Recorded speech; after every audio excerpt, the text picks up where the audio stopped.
Bonjour à tous et bienvenue dans cette deuxième vidéo sur la King dans laquelle on va parler des réseaux DMR, Motorola Moto Turbo et on va parler de ceux qui utilisent la clé Enhanced Privacy RC448. Est-ce que c'est brute forçable ou pas? Je pense que c'est une information qui intéresse beaucoup de gens. Je vais vous parler de mon expérience. Donc les chiffres que je vais vous donner sont des chiffres réels. Ce ne sont pas des chiffres tirés du chapeau, ils sont tirés de ma propre expérience.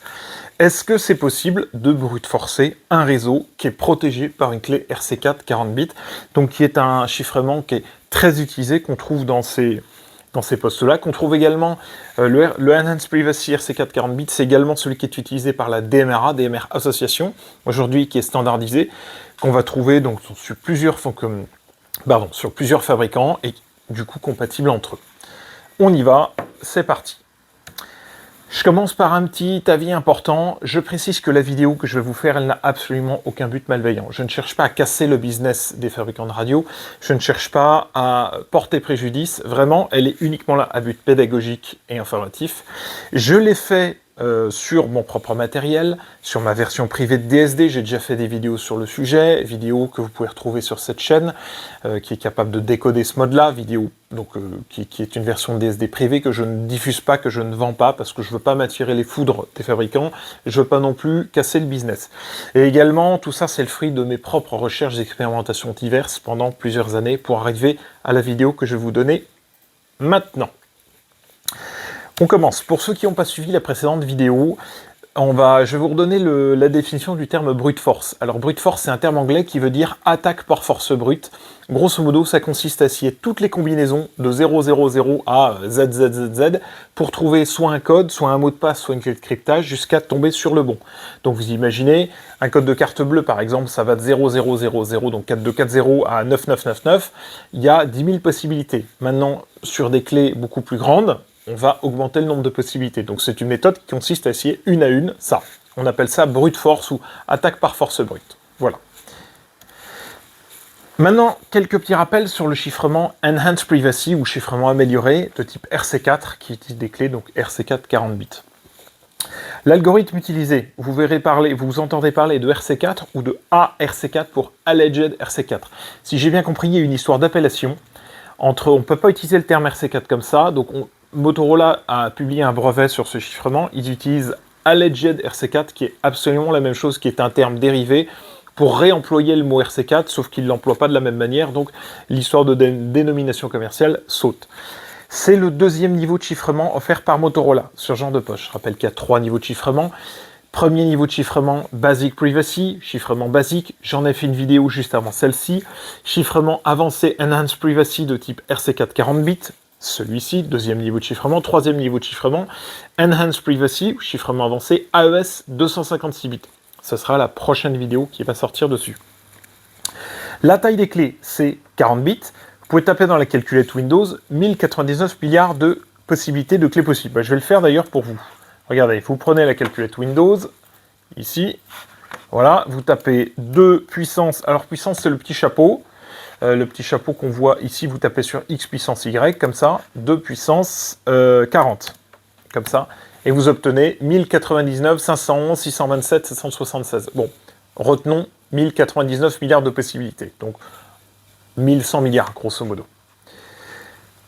Ensuite, ça utilise des MI, ou des IV, des messages indicateurs ou des initialization vectors, vecteurs d'initialisation, ce qui permet de faire en sorte que si jamais le vocodeur vous émettez toujours la même trame avec, les IV ils vont changer à chaque super trame. Donc en sortie, vous n'aurez jamais les mêmes données.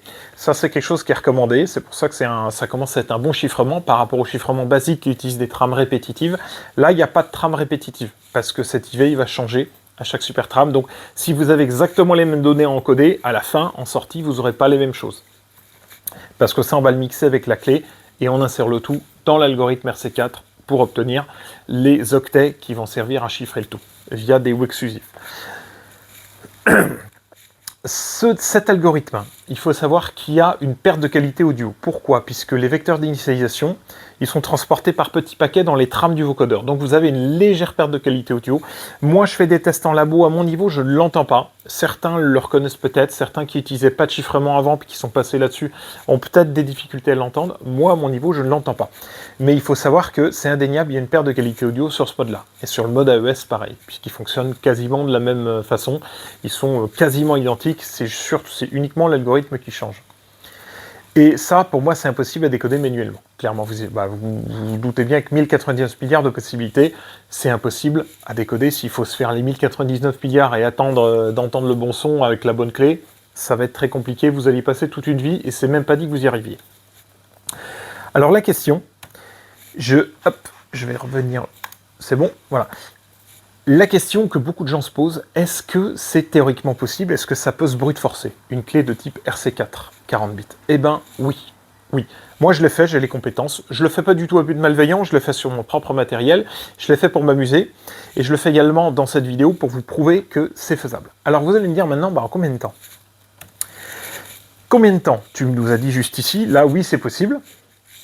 Combien de temps tu mets? Eh ben, je vous ai pris des exemples chiffrés que j'ai testé avec mon propre PC, le PC que vous voyez ici, donc qui utilise un Intel Core i9 9880H, donc il y a 8 CPU, 16 threads, 8 cœurs, 16 threads. Je me suis amusé à faire tourner 8 CPU, j'aurais pu en mettre plus parce que je peux monter jusqu'à 16.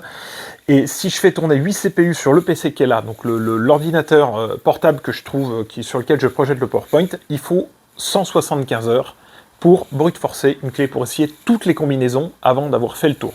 Ce qui prend environ 7 jours.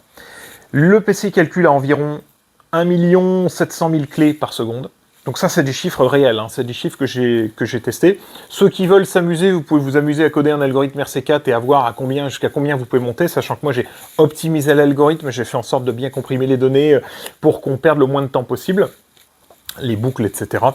Et je l'ai également fait qu'un GPU, en utilisant CUDA, donc toujours sur le même PC, GPU NVIDIA Quadro T2000, vous pourrez aller voir ce que vaut ce GPU. J'ai mis 1024 threads en action, et cette fois-ci, on est un tout petit peu plus lent qu'avec les CPU, on met 218 heures, soit environ 9 jours. Cette fois-ci, on n'est plus à 1 700 000 clés par seconde, mais 1 400 000. Arrondissons 1 400 000. Donc ça, c'est des vraies valeurs, hein, testées sur mon PC actuellement. Qui donne des bonnes estimations. Donc, il faut savoir qu'aujourd'hui, si vous utilisez une clé de type RC4 sur votre réseau, quelqu'un qui a un PC un peu costaud, il va pouvoir le brute forcer en quelques jours. Si jamais vous avez accès à des machines virtuelles avec beaucoup plus de CPU, je sais qu'on trouve des instances EC2 par exemple chez Amazon, avec, je crois que ça peut monter à plus de 200 CPU, vous imaginez bien que 200 CPU en action, vous faites chuter. Si vous multipliez les instances, si vous multipliez les PC, vous faites chuter ce chiffre. Vous demandez à Google par exemple de mettre tous ces serveurs réunis et de vous casser une clé RC4 40 bits, je pense qu'il y en a pour moins d'une minute. Quelques secondes, c'est plié, quoi. Hein. Une minute max, tout est torché. Donc voilà, c'est vraiment pour vous donner un estimatif et vous dire, aujourd'hui, avec la puissance de calcul dont on dispose, une clé RC4 40 bits peut être brute forcée en quelques jours. Une semaine, grosso modo. Une semaine, 10 jours, un peu moins si vous avez plus de puissance de calcul. Voilà. Donc, j'arrive à la conclusion. Ça, c'est des choses... certains seront peut-être intéressés par le code. Alors, je précise tout de suite, le code que j'ai là, qui est du code optimisé, qui est du code réel, hein, je ne le diffuse pas, je ne le vends pas. Moi, la seule chose que je vends, c'est mon expertise technique. Maintenant, ce code, je ne veux pas qu'il tombe dans de mauvaises mains. Donc, vous ne l'aurez pas. C'est pas la peine de venir me le demander. C'est pas la peine de chouiner dans les commentaires en disant oh, « donne-nous ton code, donne-nous... » Non. Non, ça vous le faites vous-même, vous apprenez à optimiser l'algorithme, parce que vous allez voir que si vous codez vous-même cet algo avec 8 CPU, vous n'obtiendrez pas ça. Vous irez moins vite que ça, parce qu'effectivement, à un moment donné, il faut creuser l'algorithme et faire en sorte de l'optimiser pour aller plus vite. Donc non, je ne le diffuse pas. Maintenant, si vous êtes intéressé et que vous êtes un professionnel en lien avec la radio, je peux vous vendre du service, je peux vous vendre de la prestation de service avec de l'expertise dans ce domaine-là. Mais je ne vends pas mon code. Voilà, j'en arrive à la conclusion. Est-ce que utiliser du chiffrement avancé RC4 40 bits, c'est une bonne idée? Pour moi, oui, c'est une bonne idée. C'est beaucoup mieux d'utiliser ce chiffrement-là que d'utiliser du basique. Maintenant, ça marche bien si votre réseau est sensible. Attention, sensible ne veut pas dire très sensible. Sensible, pour moi, c'est réseau de secours d'urgence, réseau police municipale, par exemple, sont des réseaux sensibles. Les réseaux que je qualifie de très sensibles, c'est les réseaux un cran au-dessus. BRI, RAID, protection rapprochée du chef de l'État, par exemple, ça, c'est des réseaux très sensibles, où là, il faut aller sur des chiffrements plus élevés, parce qu'il faut savoir que, voilà, je vous ai montré que là-dessus, si vous avez un réseau, si vous utilisez une clé de type RC4, en quelques jours, elle peut être brute forcée. Alors, il faut des compétences, il faut des connaissances, il faut savoir récupérer les bonnes trames, il faut avoir l'algorithme, il faut avoir fait du reverse engineering là-dessus. C'est pas à la portée de tout le monde, mais c'est possible en quelques jours. Voilà. Je vous invite, par contre, à utiliser plusieurs clés et à les changer régulièrement. Il y a un dispositif chez Itera, par exemple, il ne le propose pas chez Motorola, mais chez Itera, vous avez le multi-key encrypt. Vous mettez jusqu'à 30 clés dans la liste et vous pouvez les faire tourner de façon aléatoire.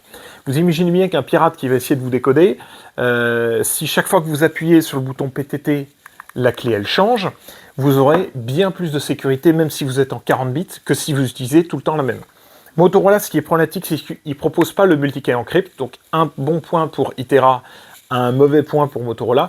Par contre, sur Motorola, vous pouvez très bien utiliser une liste de clés avec des identifiants qui soient différents, mais vous mettez la même liste de clés sur chaque poste. Et là, effectivement, les postes vont pouvoir se parler de l'un à l'autre en utilisant des clés différentes, mais comme ils ont les mêmes tables, eh ben, ils vont savoir se décoder entre eux. Donc ça peut vous permettre de rajouter de la sécurité dans votre réseau si vous souhaitez rester sur du 40 bits et ne pas avoir à payer la licence AES 256 bits puisque cette licence est payante. Dans je crois que ça vaut 2 à 300 € pour pouvoir faire de l'AES en plus. Voilà, à savoir. J'en ai à présent fini que cette vidéo. Si vous voulez en savoir plus sur le chiffrement 40 bits, j'avais déjà fait une vidéo avec DSD en action, je vous mets le lien quelque part, là, il devrait apparaître. Elle avait été faite en milieu de vidéo où vous avez DSD qui est en action, et je vous donne des trucs, effectivement, notamment utiliser plusieurs clés, pour rendre plus difficile le chiffrement, ou plus difficile le décodage de votre réseau, et faire en sorte qu'il soit un peu plus résilient aux attaques, et surtout plus sécurisé. Voilà, merci à tous d'avoir suivi cette vidéo, j'espère qu'elle vous a plu. Je finis avec la traditionnelle petite page de pub. Pour ceux qui ne me connaissent pas, je m'appelle Louis Riervé. Dans la vie, je suis ingénieur indépendant électronique, je travaille à mon compte, radio amateur à mes heures perdues, F4HUZ. J'ai monté mon site internet avec le nom de ma société qui s'appelle Ingénisub, vous pouvez aller voir ce que je fais. Si vous êtes intéressé pour avoir de la prestation de services, développement logiciel, développement électronique, développement sur FPGA, développement de solutions pour vous sur votre réseau, par exemple, de sécurité, d'audit de sécurité, de choses comme ça, de codes qui vous appartiennent, n'hésitez pas à venir m'aborder par LinkedIn. Par contre, notez que sur tout ce qui est réseau, tout ce qui est sensible, tout ce qui touche au chiffrement, on ne sera pas sur les prix d'un développeur freelance du marché, on sera sur des prix beaucoup plus élevés. Je tiens vraiment à le dire.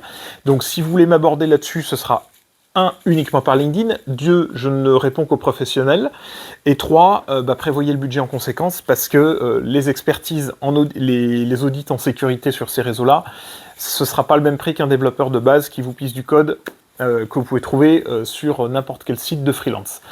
Voilà, j'en ai à présent fini que cette vidéo. Je vous remercie à tous de l'avoir suivi, j'espère qu'elle vous a plu. Je vous dis à très vite pour la 3e vidéo qui va sortir juste après, dans laquelle on va parler du chiffrement Enhanced Privacy AES 256 bits.